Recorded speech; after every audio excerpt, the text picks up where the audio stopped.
Olá, boa tarde. Mais uma vez estamos aqui reunidos e hoje gostaria de vos falar sobre fé. Sobre o estudo que fiz sobre fé durante este período de férias. E quero começar por fazer uma leitura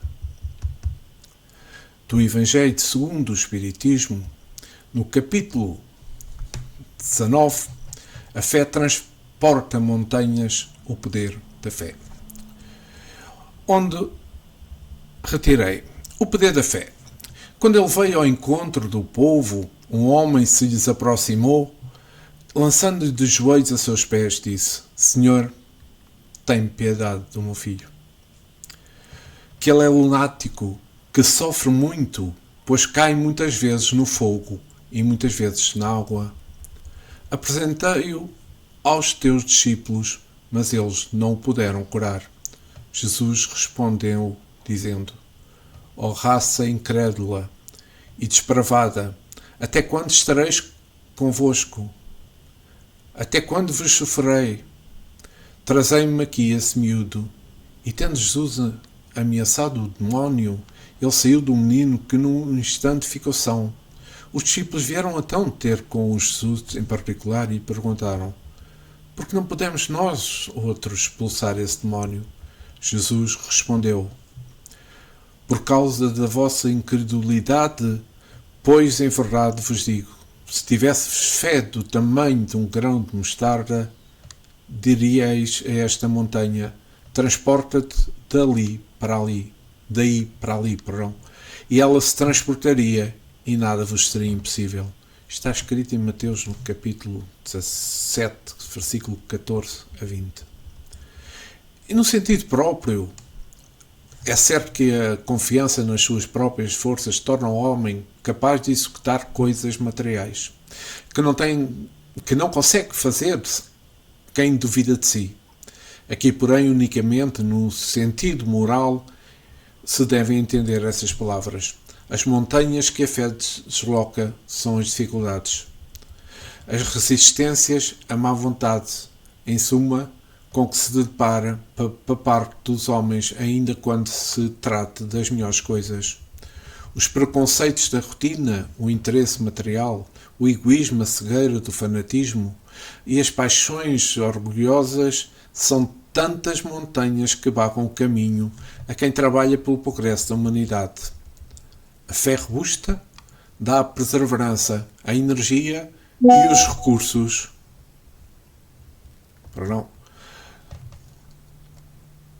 E os recursos fazem se vençam os obstáculos, assim nas pequenas coisas que nas grandes. Da fé vacilante resultam a incerteza, a hesitação, que se lhe aproveitam os adversários que se têm de combater. Essa fé não procura os meios de vencer, porque não acredita que possam vencer. Noutra acessão, entende-se que, como fé, a confiança que tem-se na realização de uma coisa, a certeza de atingir determinado fim. Ela dá uma espécie de lucidez que permite que se veja em pensamento a meta que se lhe alcançar e os meios de chegar lá, de sorte que aquele que a possui caminha, por assim dizer, com absoluta segurança. Num outro caso, pode ela dar lugar a que se executem grandes coisas. A fé, sincera, verdadeira, é sempre calma. Faculta a paciência que sabe esperar. Pode, tendo o seu ponto de apoio na inteligência e na compreensão das coisas, tem a certeza de chegar ao objetivo visado. A fé vacilante sente a sua própria fraqueza. Quando a estimula o interesse, torna-se furibunda e julga suprir, com a violência, a força que lhe falece. A calma na luta é sempre um sinal de força e de confiança. A violência, ao contrário, denota fraqueza e dúvida de si mesmo. Ponto 4.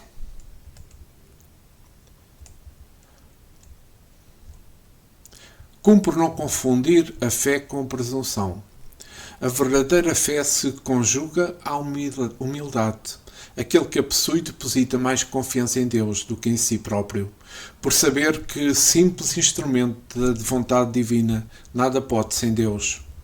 Toda toda a razão, por essa razão é que bons espíritos lhe vêm em auxílio. A presunção é menos fé do que orgulho, e o orgulho é sempre castigo, cedo ou tarde, por decepção e pelos malogros que lhe são infringidos. Quinto, o poder da fé se demonstra, de certo modo, direto e especial na ação magnética.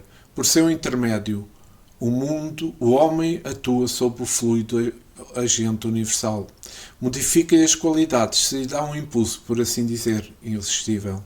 Daí decorre que aquele que a um grande poder fluídico normal junta ardente fé e pode, só pela força da sua vontade, dirigir para o bem, operar nestes singulares fenómenos de cura e outros, tidos antigamente por prodígios, mas que não passam de efeito de uma lei natural. Tal o motivo por que Jesus disse aos seus apóstolos: se não lhe curastes, foi porque não tinhais fé. Então, vamos aqui. Eu achei importante ler esta parte do Evangelho, porque no contexto do Espiritismo, o poder da fé é visto como uma força transformadora e uma força atuante. É baseado na confiança inabalável nas leis divinas e nas capacidades individuais, não apenas como uma crença em Deus. A fé, com base no que está escrito no Evangelho segundo o Espiritismo, é uma força viva que move, inspira e capacita o indivíduo a realizar feitos que parecem impossíveis aos olhos daqueles que têm descrença. Ela é vista como uma aliada da superação de desafios e no desenvolvimento moral e também no desenvolvimento espiritual, sendo essencial para a prática da caridade e do bem. A fé humana e a fé divina. Aqui o Evangelho distingue a fé humana que se manifesta na procura dos objetivos terrenos, os objetivos materiais, e separa da fé divina que se volta para as inspirações celestiais, inspirações futuras. A fé humana pode estimular grandes realizações, claro, enquanto a fé divina fortalece o indivíduo na prática do bem, na procura pela felicidade espiritual.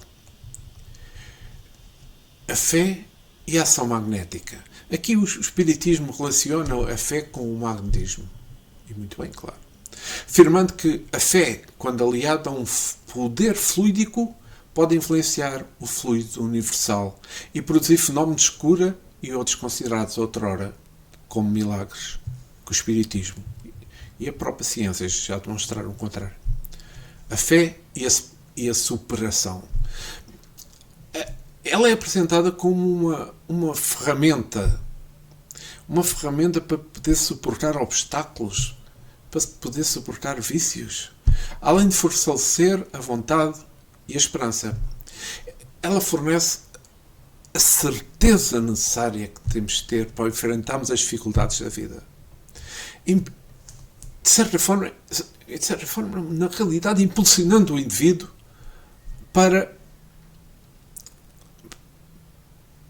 na sua procura do bem e na sua procura da evolução espiritual, comparando aqui a fé e a caridade.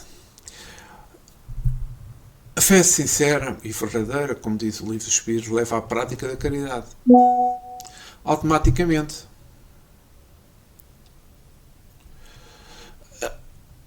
Leva à prática do devotamento. Leva à prática da abnegação, demonstrando a força transformadora da fé no campo moral e intelectual. E agora é a fé e a razão. Pois aqui é importante realçar que a fé espírita não é cega, mas é uma fé raciocinada. É uma fé que procura a comprovação e a compreensão das leis naturais.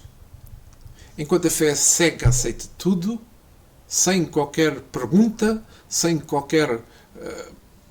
procurar perceber as coisas, essa fé é vista como um risco para o indivíduo. e sobretudo porque os leva aos vícios da terra, como o fanatismo, como o orgulho e tantas coisas. Então, o Evangelho segundo o Espiritismo utiliza exemplos do Evangelho de Jesus para ilustrar o poder da fé. Mas a cura, como numa passagem que está a cura do lunático, deste jovem, como eu mencionei, está no capítulo 19 do Evangelho segundo o Espiritismo, foi atribuída à fé do paciente e de seus discípulos.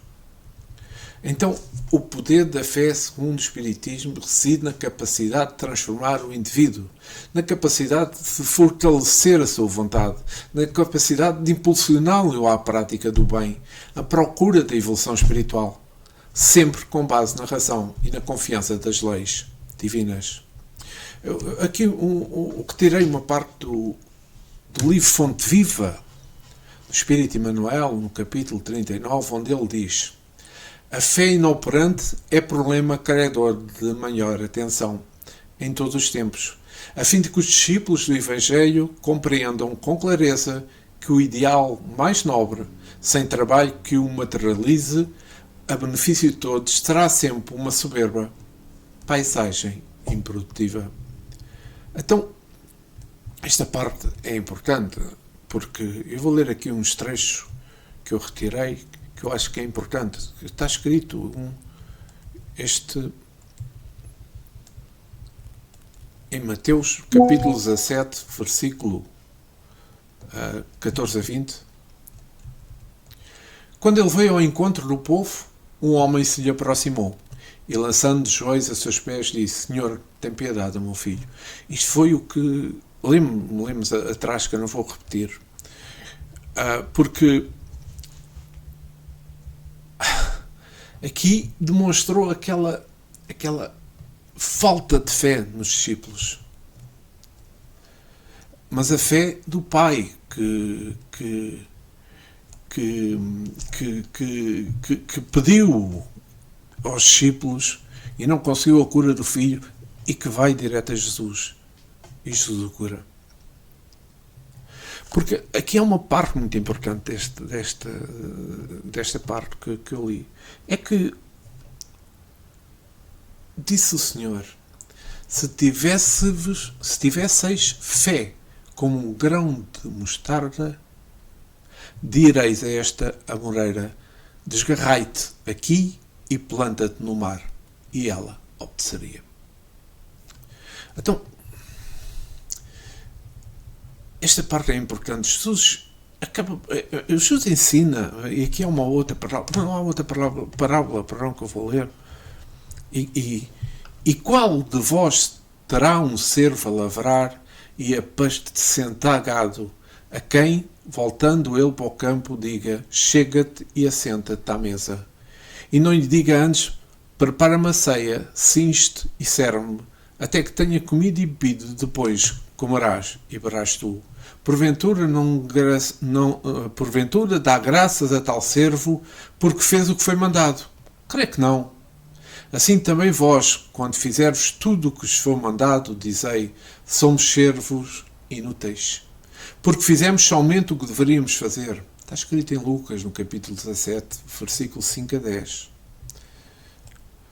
É que Jesus ensina nesta parábola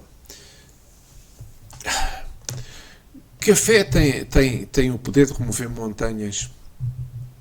As montanhas da dificuldade, das resistências, de má vontade que se deparam nos homens. Mesmo que a fé seja do tamanho de um grão de mostarda. Os preconceitos, o interesse material, o egoísmo, a cegueira, o fanatismo e as paixões orgulhosas são outros tantos obstáculos que bloqueiam o caminho de quem trabalha no progresso da humanidade. Então, a fé robusta dá a perseverança, a energia, os recursos que fazem que se vençam os obstáculos, assim nas pequenas coisas que nas grandes. E como já falei, a fé vacilante resulta da incerteza, da hesitação, de que se aproveitam os adversários que nós temos que combater. A fé sincera é sempre verdadeira. A fé sincera e verdadeira é uma fé calma, que faculta a paciência que sabe operar quando, tendo do seu ponto de apoio na inteligência e na compreensão das coisas, que tem a certeza de chegar ao objetivo que pretendemos. A fé vacilante sente a sua própria fraqueza. Quando é estimulada pelo interesse, torna furiosa e julga trocar com violência a força que lhe cabe. A verdadeira fé combina com humildade, como eu já falei. Aquele que possui deposita mais confiança em Deus do que em si mesmo, por saber que ser simples instrumento da vontade divina, nada pode sem Deus. Esta é a razão que os bons espíritos vêm em auxílio, e é a razão do que o poder da fé se mostra na ação magnética. Falamos sobre um pouco sobre a fé religiosa, condição da fé inabalável. É que, do ponto de vista religioso, a fé consiste na crença de dogmas especiais que constituem as diferentes religiões, poderei dizer isso. Sob esse aspecto, pode a fé ser racionada ou cega.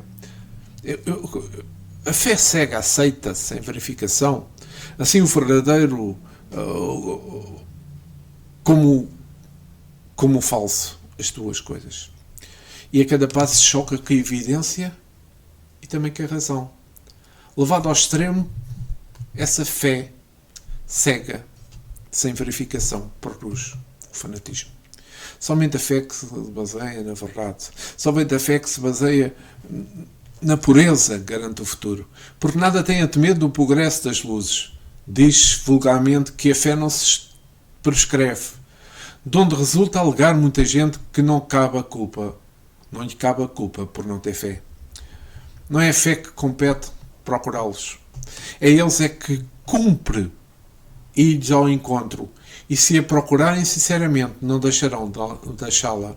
Essa facilidade de assimilar as verdades, digamos assim, espirituais, é um sinal interior é um sinal evidente de anterior progresso. É um sinal evidente, sim. Em outras pessoas, ao contrário, elas dificilmente conseguem se inteirar. É sinal que não menos evidente das naturezas retardatárias.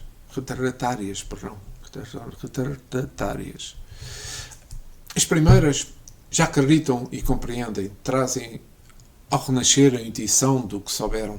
Estão com a educação feita. As segundas têm de aprender. Estão com a educação ainda por se fazer. A resistência do incrédulo, muitas vezes, provém menos dele do que da maioria porque lhe apresentam as coisas.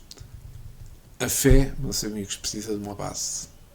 A base que é a inteligência perfeita naquilo que se deve crer. Em que se deve crer, sobretudo. E não crer, e para crer, o contrário, e para crer, não basta ver. É preciso, sobretudo, compreender. A fé raciocinada por se apoiar nos factos e na lógica, nenhuma obscuridade deixa. A criatura então crê, porque tem a certeza, e ninguém tem a certeza, senão porque já compreendeu. A fé inabalável só o é a que tem, só é a fé que tem, é a fé que se pode encarar frente a frente com a razão. Em todas as épocas da humanidade isto acontece. Então, aqui falar sobre a parábola da figueira seca. E ao outro dia, como saíssem de Betânia, teve fome. E tendo visto ao longe uma figueira, foi lá ver se acharia nela alguma coisa. E quando chegou a ela, nada achou, senão folhas, porque não era tempo dos figos. E falando-lhe disse: nunca jamais coma alguém fruto de ti para sempre. E os discípulos ouviram. E no outro dia de manhã, ao passarem para a figueira, viram que ela estava seca até às raízes. Então, lembrando, Pedro disse para Jesus: olha, mestre, como secou a figueira que tu amaldiçoastes. E respondendo, Jesus lhes disse: Tende fé em Deus. Em verdade vos afirmo que tudo o que disse a este monte, tira-te daí e lança-te ao mar, e isto sem hesitar no seu coração, mas com a fé de que tudo o que disse sucederá, ele o verá cumprir assim. Está escrito em Marcos, no capítulo 11, versículo 12, 14 e 20 e 23. Então, esta parábola da figueira, a figueira que secou, é o símbolo de que apenas aparentam por pensão para o bem, mas na realidade nada bom produzem. Dos oradores que mais brilho têm do que solidez, cujas palavras trazem superficial verniz de sorte que agradam apenas aos ouvidos. O que muitas vezes falta é a verdadeira fé. É fé produtiva. A fé que abala as fibras dos nossos corações. A fé, numa palavra, a fé que transporta montanhas. São árvores cobertas de folhas, porém baldas de frutos. Por isso é que Jesus as condena à esterilidade, porque quando dia virá em que se acharão cercas até à raiz. Isto quer dizer que todos os sistemas, todas as doutrinas, que nenhum bem para a humanidade houverem produzido, cairão reduzidas a nada. Nós sabemos que os médios são os intérpretes dos espíritos. São aqueles que recebem informação e nos transmitem. Suprem a falta de órgãos materiais para que tais transmissões nas suas instruções. Daí vem o serem dotados de faculdades para esse efeito. Nos tempos atuais, nos tempos da renovação social, cabe-lhes uma missão especialíssima. São árvores destinadas a fornecer alimentos espirituais aos seus irmãos, aos por toda a parte, em todos os países, em todas as classes da sociedade, entre os ricos e os pobres, entre os grandes e os pequenos, a fim de que nenhum ponto falte e a fim de ficar demonstrado aos homens que todos são chamados. Ninguém fica para trás. Se, porém, eles viam dos objetivos providenciais e a importante faculdade que lhes foi concedida se empregam em coisas fúteis ou prejudiciais para os outros, se põem ao serviço dos seus interesses materiais, dos seus interesses monetários, dos seus interesses viciados, digamos assim, se apoiam ao serviço desses interesses, se em vez de frutos sancionados dão maus frutos, se recusam a utilização em benefício dos outros, se nenhum proveitos tiram dela, ou se nenhum proveitos tiram dela para si mesmo, melhorando-se, são quais a figueira estéril. Deus retira um dom que se tornou inútil, reles. A semente que não sabem fazer que frutifique e consentirá que se tornem presas dos espíritos maus. Então vamos refletir aqui um pouco sobre a fé. Jesus nos mostrou quando... Desculpem, estou com muitas dores. Jesus nos mostrou quando pode o homem que tem fé, que tem aquela vontade de querer e a certeza de que a sua vontade se irá cumprir. A fé sincera. A fé sincera é algo contagiante.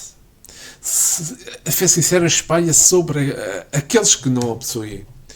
Enquanto que a fé vacilante, como já falei, só tem palavras, deixando as outras criaturas indiferentes. A fé não deve ser, ou melhor, a fé tem de ser ativa. A fé é a mãe de todas as virtudes que nos levam a Deus, tendo como consequência a esperança e a caridade. A fé liberta e faz despertar no homem os sentimentos que o conduzem no caminho do bem. A fé, como eu falei, pode ser divina ou humana, conforme apliquemos as nossas realizações nas nossas necessidades terrenas ou aspirações celestiais. Mas uma coisa é clara, é que o homem que se dedica à realização dos seus empreendimentos terrenos triunfa se tem fé. A certeza da realização dos seus desejos. O homem de bem, por exemplo, ele preenche a sua vida com realizações nobres, com realizações belas. Tem na sua fé a certeza que a felicidade o espera. Como disse Jesus, a felicidade não é deste mundo, como disseram, os espíritos, os espíritos da verdade, a felicidade não é deste mundo. Ou seja, tirando dela forças para realizar os milagres da caridade, do devotamento e da abnegação. Se todos os encarnados estivessem suficientemente persuadidos da força que trazem consigo, e se nós colocássemos a nossa vontade ao serviço dessa força, seríamos capazes de realizar verdadeiros prodígios. Então, falemos da falta de fé. A constatação da falta de fé reinante em todos os níveis da vida é um facto de observação diária para qualquer pessoa que se preocupe com o estado atual da humanidade. Falamos aqui e mencionando não somente a fé divina, mas também a fé humana. Nós chegamos no nosso planeta, aqui na Terra, que ainda é um local de provas e expiações, nós chegamos a um... Desculpem, tenho que ajeitar essas dores. Chegamos a um tal estado de desânimo, de pessimismo, a um estado de descrença das potencialidades da criatura humana. Por isso é que vemos tantas atrocidades no mundo.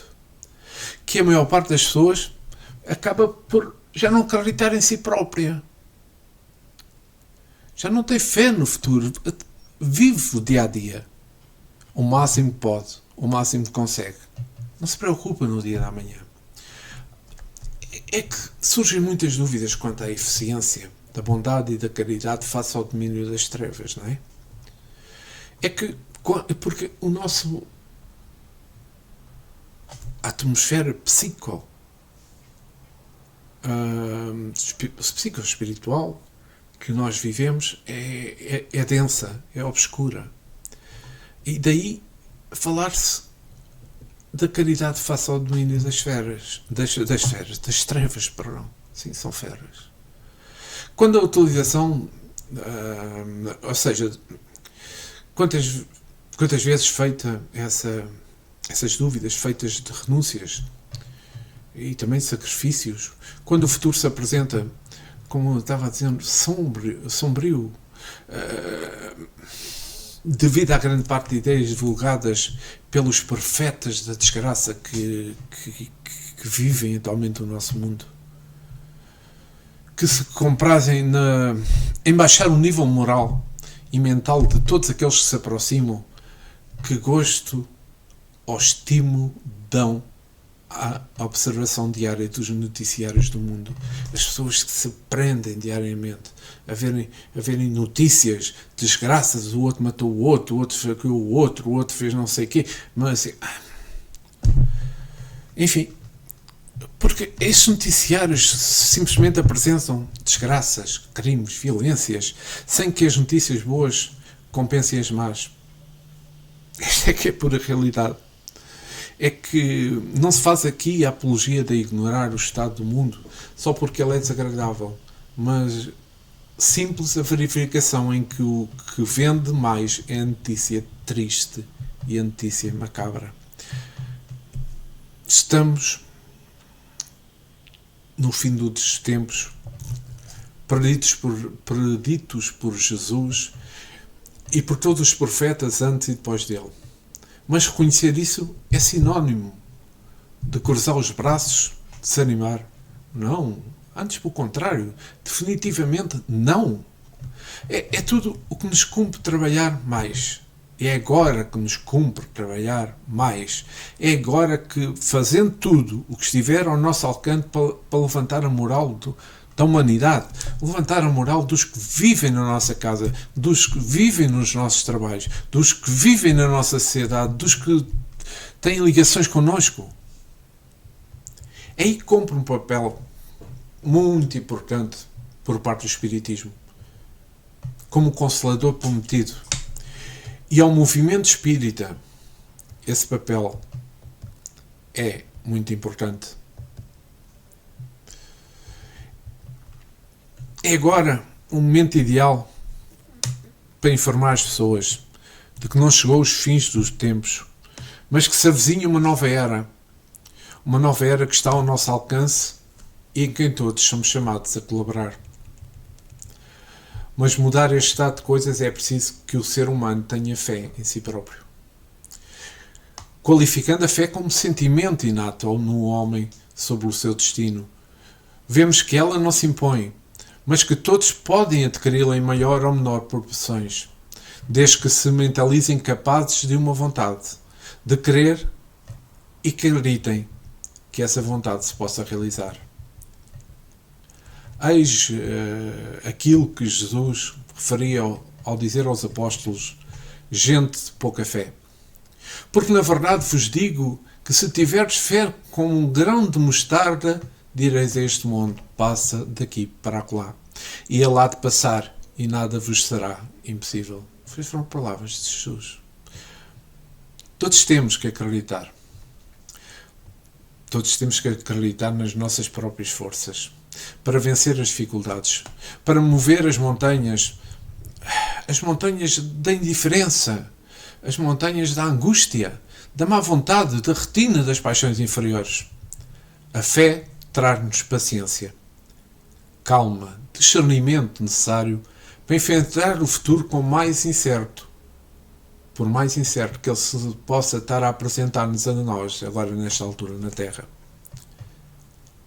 Esta é a fé humana de que todas as criaturas precisam. Se nós ajustarmos, ligarmos esta fé humana com a fé divina, é a alavanca do progresso da humanidade. Chegaremos então à fé que realiza milagres. Atualmente, acreditar em milagres não faz mais sentido, desde que a ciência, principalmente o magnetismo, tem vindo a explicar as leis naturais por se regem esses factos prodigiosos. Também aí é ainda a fé que se junta à ação magnética. Age sobre o fluido que é o agente universal, princípio e causa de todas as coisas. E quem melhor do que Kardec estudou esses fenómenos do magnetismo que o levaram a concluir, isto no Evangelho do Espiritismo, no capítulo 19. Eis porque as pessoas que se aliam a uma fé ardente, a uma grande potência fluídica normal, podem,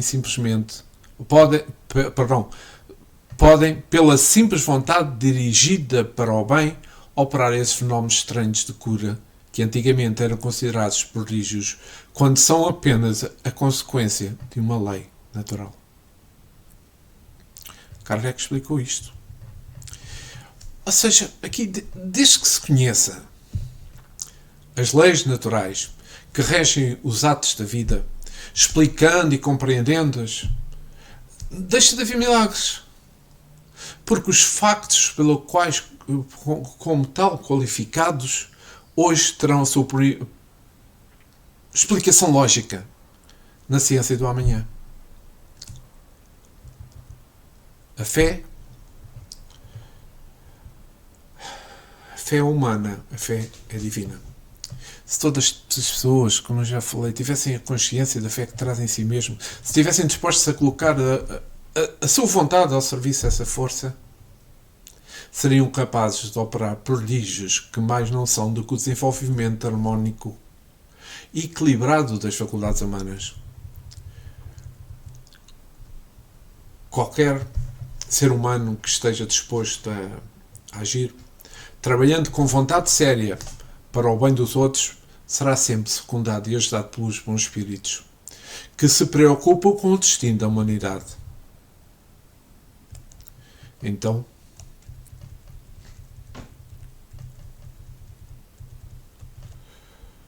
vamos falar sobre praticar a fé.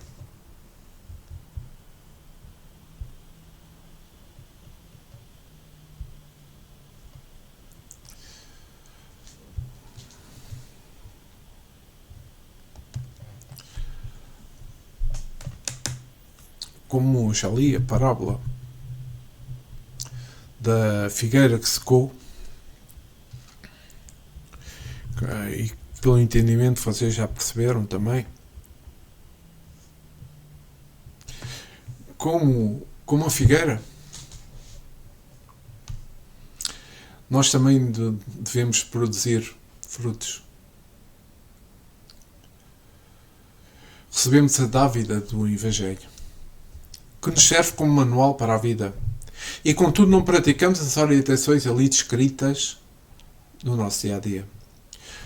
Tiago, no capítulo 2, versículo 17, escreveu: a fé, se não tiver obras, é morta em si mesmo. Então, as palavras do Cristo devem orientar os nossos passos.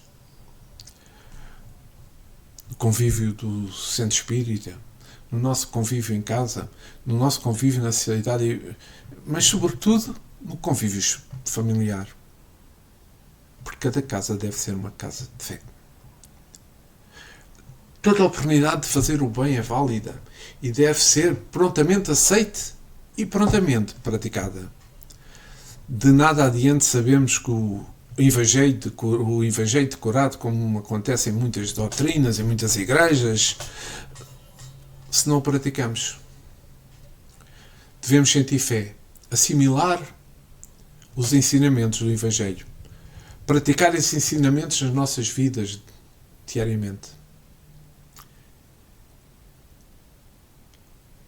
Emmanuel medita sobre esta passagem no capítulo 133 do livro Fonte Viva, o tema que tendes. Teria o Mestre conseguido tanto se não pudesse contar com recurso algum? A imagem compele-nos a meditar quando, ao impositivo da nossa cooperação para com o celeste benfeitor, nos facilite com os dons da vida abundante. Poderá o Cristo edificar o santuário da felicidade em nós e para nós, se não puder contar com os alicerces da boa vontade do nosso coração? A usina mais poderosa não prescinde da tomada humilde para iluminar um aposento. Perguntamos-nos em que posição estamos, sentados na turba aguardando o pedaço de pão ou na função de apóstolos, entregando ao Mestre Jesus as nossas pequenas migalhas de alimento da nossa alma. Já nos demos conta que o Mestre tem o poder de multiplicar tudo e que o pouco que entregarmos será necessariamente multiplicado e desenvolvido a cada um de nós para que nós mesmos entreguemos a quem precisa. Jesus lembra aos apóstolos a necessidade de nos protegermos do fermento dos fariseus, dos saduceus, no capítulo 16 de Mateus. Estes interpretam literalmente que não pegassem do fermento dos pães deles.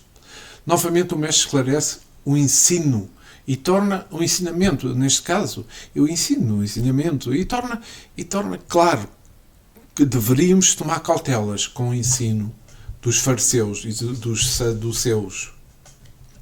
Fé e razão andam separadas há 2000 anos atrás, tendo permanecido nesta dicotomia por 19 séculos até ao advento do Espiritismo.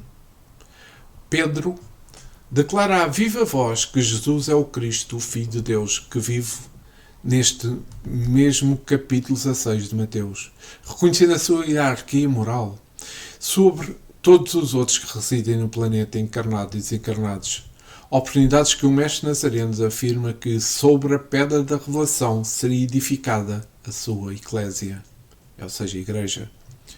E finalmente no capítulo 17 Mateus abre falando sobre a transfiguração do Cristo e narra o momento em que os apóstolos não conseguiram curar um menino epilético. É chocante o facto dos apóstolos, mesmo com a autoridade conferida por Jesus, e após vislumbrarem todas as curas e revelações, não conseguirem curar um menino. Ouçamos a resposta dada por Jesus. Ó geração incrédula e pervertida, até quando estareis connosco? Estarei connosco. Até quando vos suportarei? Traz-me ele aqui. Jesus o repreendeu, e da mão saiu dele, e o menino foi curado a partir dessa hora.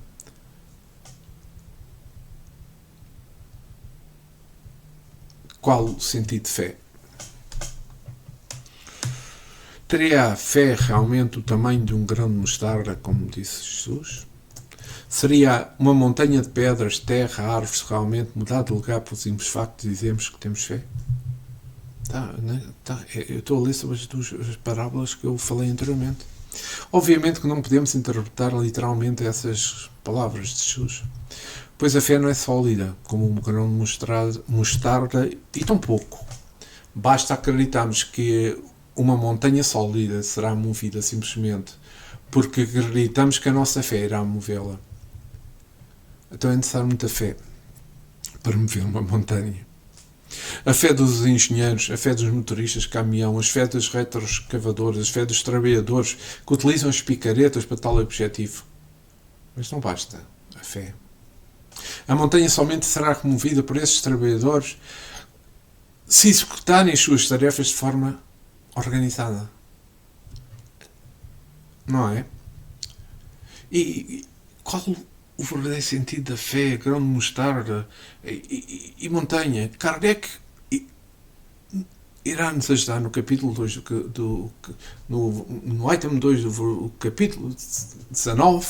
A fé transporta montanhas, do Evangelho segundo o Espiritismo, onde ele diz: aqui, porém, unicamente no sentido moral se deve entender essas palavras. As montanhas que a fé desloca são as dificuldades, as resistências, a má vontade. Em suma, tudo o que separa da parte dos homens, quando ainda se trata das melhores coisas.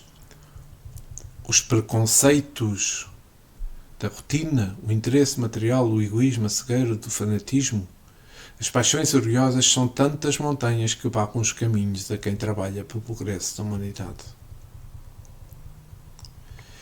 E Kardec também no capítulo 7, no item 7 do capítulo 19 do Evangelho segundo o Espiritismo, ele diz que a fé raciocinada, por se apoiar nos factos e na lógica, nenhuma obscuridade deixa. E ninguém tem certeza senão porque compreendeu. Eis porque não se dobra. A fé inabalável só é a que pode encarar de frente a razão em todas as épocas da humanidade. Então, ânimo, coragem. Preguemos pelo exemplo da nossa fé. Preguemos pelo exemplo das nossas obras. Preguemos para a nossa esperança firme. Disse Jesus: vai, que a nossa fé possa curar nossas doenças da alma. Disse Cristo: vai, que possamos auxiliar a todos os que encontrarmos, pois que alcançais o fim da vossa fé, a fim de saber a salvação das vossas almas. Pedro, no capítulo 1, no versículo 9, fala sobre o objetivo da fé. Qual a finalidade do esforço religioso em minha vida? Esta é uma pergunta que todos os crentes deviam se perguntar a si mesmo frequentemente. Qual o objetivo do esforço Qual o objetivo do esforço religioso em minha vida? Desculpem. O trabalho, sem dúvida, de autoesclarecimento abriria novos caminhos à visão espiritual. Porque raramente o homem se entrega aos exercícios da fé sem um espírito de comercialismo inferior. É devido aos seus vícios materialistas. Comumente, busca-se o templo religioso com a preocupação de ganhar alguma coisa para o dia que passa. Raciocínios elementares, contudo, condizem o pensamento a mais vastas ilações. Seria a crença tão somente recurso para facilitar certas operações mecânicas ou rudimentares da vida humana, por acaso? Os racionais, porventura, não as realizam sem qualquer esforço? Nutrir-se, repousar, dilatar a espécie são características dos próprios seres embrionários. O objetivo da fé constitui realizações mais profundas. É a salvação, que se reporta a boa nova por excelência, e que Deus não nos criou para a perdição.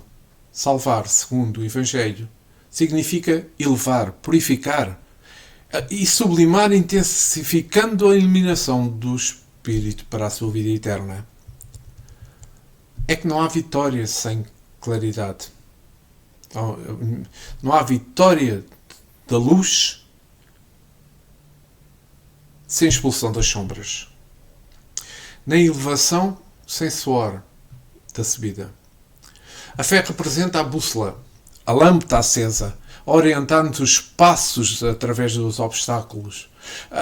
Localizá-la em ângulos inferiores do caminho é um engano de consequências desastrosas, porque muito longe de ser uma alavanca de impulsão para baixo, é a asa libertadora a conduzir-nos para cima. E aqui, vou ler aqui uma parte do livro Nós, de Emmanuel, capítulo 15, Fé, Esperança e Amor, onde Emmanuel disse: se tens fé, guardarás contigo a esperança, e quem recorre à esperança traz o coração a transfundir-se em amor. Observa a fé inspirando o trabalho digno de todos os círculos da luta que te rodeia. Confiante o lavrador arremessa ao seio da terra a semente humilde que lhe garantirá o celeiro. Mas para que a colheita lhe responda ao trabalho, conserva os dons da esperança e do amor, valendo-se do sol enlameado, de chuva encharcante, da canícula abraçadora e do suor que exaure as energias. Seguro de si, o construtor planeja a construção da casa nobre, traçando as linhas essenciais, contudo para concretizar o projeto, espera e ama, utilizando-se do martelo e da picareta, do barro e da pedra. Tudo no universo, nas operações mais simples, a que a nossa existência se ajusta, é ato de fé, gerando a esperança e o amor que sustentam as bases da vida. Confiando, alimenta-se o homem e assegura o seu próprio equilíbrio. Confiando, vale-se das experiências de quantos lhes precederam a marcha do pretérito distante e desenvolve-se na esperança à sabedoria. Confiando, cresce mentalmente e aperfeiçoa-se, convertendo-se em a par dos caídos, em condutor dos fracos, em prol dos aflitos e em benefício dos que padecem. Para isso, porém, para que se atinja o seu próprio roteiro a coroa da humanidade que a fé lhe designa, é preciso saber esperar, amar sempre, compreendendo que todos os seres e todas as coisas são importantes na economia do mundo, e que a dor não é senão degrau de bênçãos ocultas que lhe compete aproveitar e superar, na subida triunfante à radiosa imortalidade a que se destina Emmanuel. E no livro dos Espíritos também gostaria de falar os apontamentos sobre fé.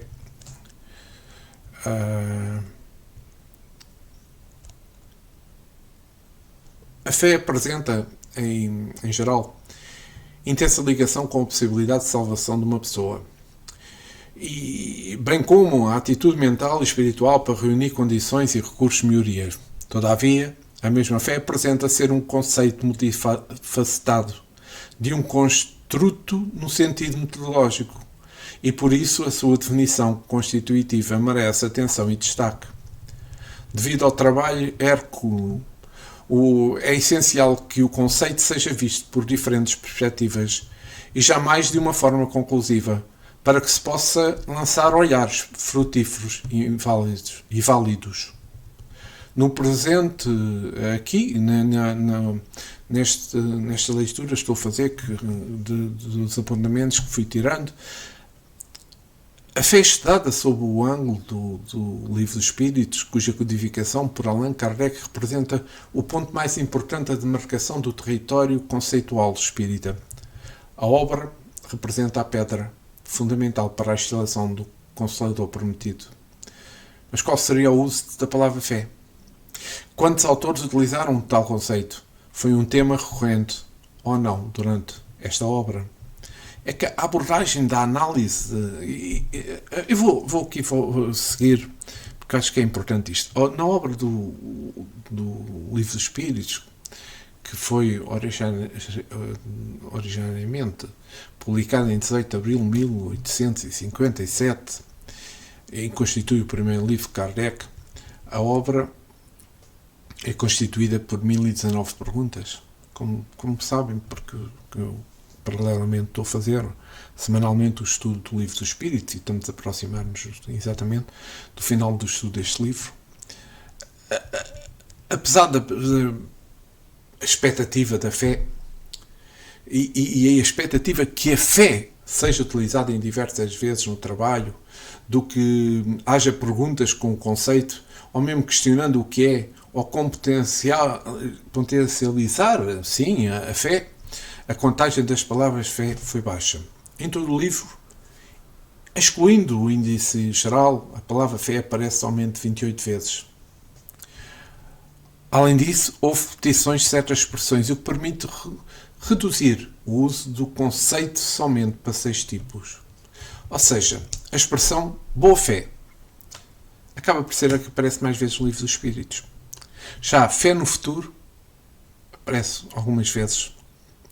A palavra fé, utilizando o sentido genérico e com a conexão particular, consta 4 vezes.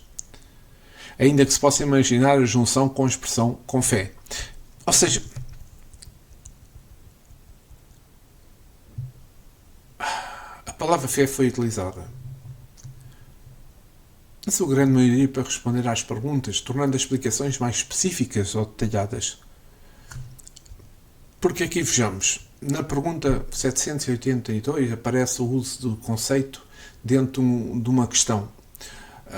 Em relação aos autores mais frequentes do uso da palavra fé, Kardec, como é de se esperar, utiliza de forma assinada com o seu nome 4 vezes só. Mas, uma vez na introdução e nos restantes notas explicativas, em especial com o uso de trechos retirados da Revista Espírita de 1863 e 68. É que Kardec utiliza a palavra fé de uma forma detalhada. A partir daí são outros livros que vêm dar outros sentidos, outras direções, mas não o sentido, o conceito é igual, mas outras direções à palavra fé. Ou seja, em outras palavras que se lê no Livro dos Espíritos, a fé pode ser vista tanto como um produto de si, como um processo, como um recurso, que leva uns resultados desejosos, em especial no futuro. Apesar da frequência quantitativa relativamente limitada, a diferença dos tipos de uso faz com que, qualitativamente, a fé seja um elemento diverso e valioso no expressar de determinadas nuances. Entretanto, percebe-se a ausência de certas expressões conhecidas no meio espírita, tal como a fé raciocinada. O uso virá a ser somente nos trabalhos posteriores do espiritismo, Daí, para dizer, mas por isso é que eu quis fazer esta referência. Então, mas a palavra fé não aparece no livro dos Espíritos? Aparece tão poucas vezes, como é que é possível? Não. O livro dos Espíritos teve um objetivo. E o uso virá em outros trabalhos posteriores do Espiritismo. E estão aí nos livros espíritas, estão aí em diversas informações dos espíritos superiores, dos mentores espirituais. Então, está aí nas palavras que Deus também mencionou. Enfim,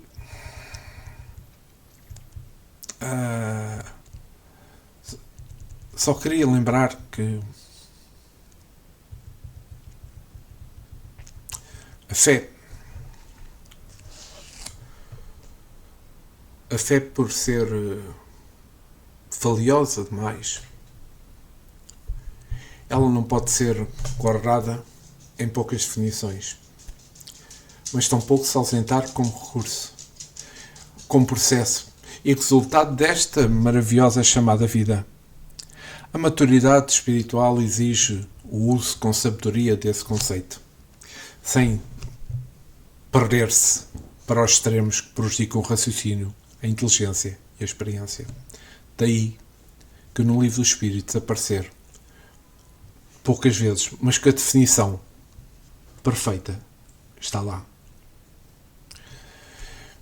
É com este pequeno artigo que ele sirva para estudos mais aprofundados no tema da fé, sem se perder na cegueira estéril, tampouco no misticismo necessário para que as oportunidades não sejam desperdiçadas e se fortaleça a gratidão para com Deus e para com os seus mensageiros. Pois, amigos, tenhamos fé, porque a fé move montanhas, como disse Jesus, como nos alertou Jesus. Tenhamos fé. Tentei fazer reflexões sobre a fé, sobre a força da fé, e espero que tenham sido do vosso inteiro agrado. Eu gostei imenso e agradeço terem assistido e que tenha contribuído para o melhor entendimento da fé e dos seus diferentes tipos de fé que nós temos. Muita paz, muito amor para todos vós.